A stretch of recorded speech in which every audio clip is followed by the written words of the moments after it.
This is the second lecture in Unit 8 on language development. Today we're going to be talking about language rules and language structure, and then we'll get into how humans acquire language. Let's first talk about the basic kind of structure of a language. You've got phonemes and morphemes. The phonemes of a language is the smallest distinct sound unit in that spoken language. So these are basic sounds. English has over 40 basic sounds. If you look at the word bat, bat has 3 phonemes. Ba, ah, ta. Those are all 4 phonemes. Whereas chat also has 3 phonemes because we perceive the CH as being together. Morphemes are the smallest unit that carry a meaning. So for example, a morpheme could be an entire word or it could be part of a word. Milk, for example, is a morpheme, but so is pumpkin, because we can break down pumpkin into 2 different words that hold meaning to us.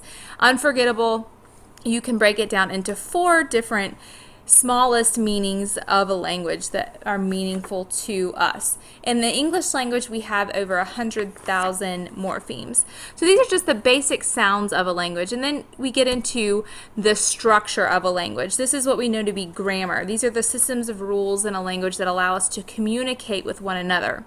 Grammar can be broken down into semantics, which is kind of the meaning of words, and then also syntax, which is the order in which sentences are written. So semantic rule in the United States, or in English I should say, we know that adding ed to the word laugh means that it happened in the past. Semantics is a set of rules by which we derive meaning from morphemes, words, and sentences. Semantic rule in English says that if we add ing to the word laugh, that means it's currently happening in the present. Whereas syntax is the set of rules that allow us to combine words, morphemes, into grammatically sensible sentences. So in English, the adjective comes before the noun, whereas in Spanish, it's reversed. The adjective comes after the noun. So these kind of 3 things, morphemes, phonemes, and grammar, all come together to structure a language. Let's talk a little bit about how we acquire language as humans. If you had to say an age at which you think humans acquire language, you'd probably say people can use language by the time they're 3 or 4. Believe it or not, after your first birthday, you have the ability to acquire over 3,500 words a year. And by the time you graduate from high school, you will have amassed 60,000 words. You know what they mean, you know the meaning of them. This is huge, but it doesn't start out like this, or at least not always. We learn to use language in a progressive kind of system. It starts very simple and then it moves to more complex stages. So from about 4 months of age, humans are in fact using language. This is what we would call babbling. Infants are uttering various sounds that may or may not sound like the English language. It's definitely not language, but they are using this kind of verbal communication with other people. Let me show you an example of 2 twins babbling and having a conversation with one another. Just FYI, this has been translated by an adult.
So you see those two little boys are definitely using language to communicate with one another. By the age of 1, humans progress into the one-word stage where using one word may mean that they're communicating an entire sentence. So a child might say doggy to a parent, which means look at the dog out there.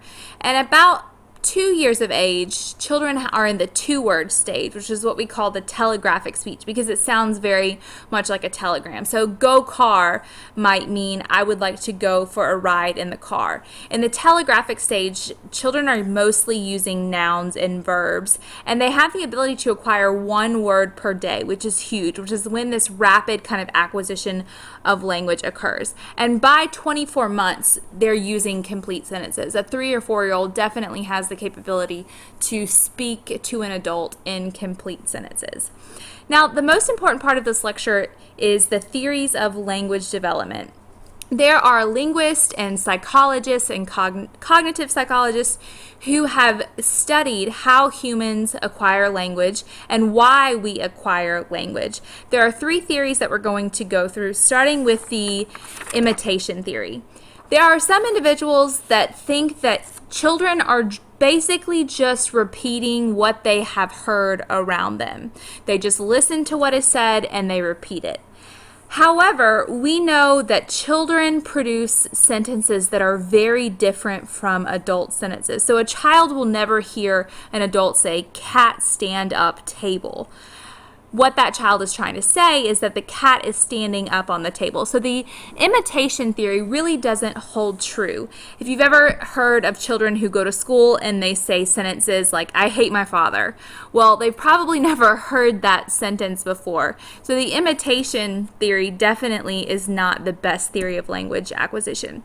Some cognitive psychologists and linguists think that operant conditioning is what allows children to acquire language. So they're associating the sight of things with sounds of words. So this is a really good example for when parents read books to children and they're children and they're constantly pointing out things: tree, apple, bed, sky, and the children are associating, they're learning the pictures and the words go together. Reinforcement is also given by the caretaker. So for example, when children learn to speak, they are rewarded with the success, right? Smiles and hugs. Oh, that's so good. Continue. And what they found is if children are not reinforced for speaking, for using language, those children will learn more slowly. So the same way that Skinner's pigeons peck the keys, children learn language through rewards and punishments. The only issue is that we often reward cute mistakes. So when a child uses grammar incorrectly, we think it's really cute. But in fact, are they learning grammar incorrectly because they are being rewarded? Now, one of the most unique theories of language acquisition is this inborn universal grammar. Linguist Noam Chomsky says and believes that language is almost entirely inborn, that language will naturally occur even if it's not rewarded or even if it's not taught by a caregiver. Basically, what he is saying is that we are hardwired from birth to learn language, and that we almost have this black box, not really, but this black box like device within us called the language acquisition device that allows us to develop language naturally without adequate nurturing. So this is a really good example of the nature side of things and the nature-nurture debate. One of the reasons why Noam Chomsky believes in this inborn universal grammar period is due to this idea of a critical period that happens in children's lives. Children are language machines. A 1-year-old's brain is statistically analyzing all of the syllables and all of the words that go together. However, a child who is not learning this language, once this critical period is passed, that child is going to have a much harder time mastering certain aspects of that language. So Noam Chomsky in the critical period says that children must learn and acquire language starting from a very young age. And if they do not, at some point in time, they will not ever be able to acquire language again because their critical period has been passed. So basically, they have been linguistically stunted. So you're going to see this in the Jeannie video we'll be watching in class, but Jeannie did not learn to speak. She was in fact punished for speaking. And they'll go through the issue of whether or not they think Jeannie can ever learn to speak, or if this critical period for learning language is already past in her. This critical period in language theories is extremely important. Please make sure that you know it. One of the cool things is that we also think in images. To a large extent, thinking is language-based. So when we are alone, we talk to ourselves. The thinking that we do is done in the language that is native to us. If you look at the brain scan of an individual who is thinking, imagining a physical activity, let's say playing tennis. Just thinking about playing tennis is actively lighting up the same areas of the brain that are used when actually performing the activity. So for example, in order to play tennis, you have to have good motor coordination and balance. So just thinking about playing tennis is going to light up not just your motor cortex, but also your cerebellum. This is really cool because this is kind of proof for the fact that cognition, thinking, dictates brain activity and brain waves. Very cool. Now, the last thing I want to get into is linguistic determinism. Worf suggested that language determines the way that we think. For example, in English, we have a lot of words that are focused on I, me, mine, not yours. Whereas in the Japanese language, they do not have as many words that focus solely on them as being an individual. So the language that we speak really determines the way that we think. And if you look at people who are bilingual, people who speak more than one language, many of these individuals report that they have a different sense of self depending on what language they use. So if you're using English versus Japanese, you're going to have just your way of thinking. Your cognition is going to be different. And different scores on personality tests are based on the language in which they are given. So this goes back to kind of really good research ethics and things like that. It depends on what language you give the test in. Your responses could be completely different.